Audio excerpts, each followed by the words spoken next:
going right above the tree line. Red-tailed hawk. Nice. People could think of plenty of ways of spending a Saturday afternoon. Love getting to walk around and stuff. For me, any day that I get to go outside for a long time, that beats the crap out of a day that I don't get to go outside. Angus Pritchard was a second place winner at the Georgia Youth Birding Competition. He's burying today at Decatur Cemetery. I've come here probably 5 or 6 times since the beginning of this year. Just a few steps from an urban world, he encounters nature's musical creatures.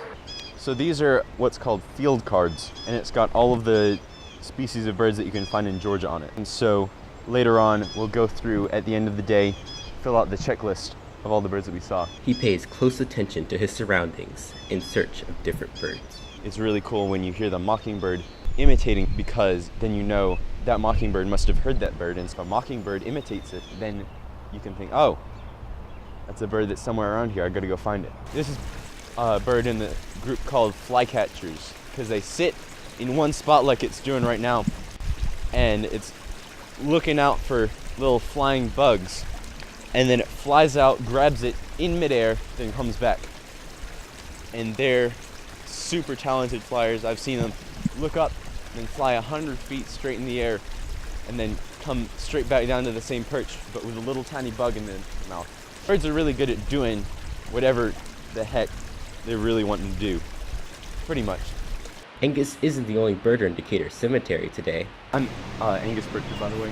I'm Ralph Smith. Yeah. I'm with Audubon Society, and we started at Woodland Garden this morning, and that's a real small area, so we always come over here after Woodland Garden. Okay. Birding requires going places, usually. Yeah, the hardest part is transportation, because you can't always convince your dad that the best thing to do with an afternoon is drive down to the coast to see a snowy owl. This is a prime location right here to do what's called pishing.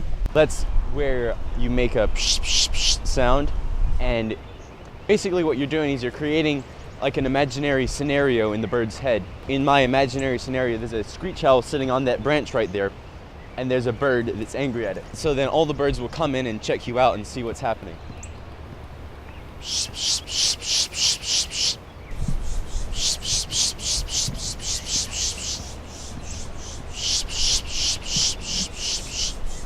And here we've got the gnatcatcher to come in a little bit closer. I just heard it closer in. So for the day, altogether we got 40 species of birds, which is pretty good for Decatur Cemetery. Mostly what I enjoy is just coming out and kind of not really having to worry, and just listening to birds and being able to recognize different things, and it kind of just makes everyday life a little bit more interesting. For The Deck, I'm Derek Walker with Jack Brock.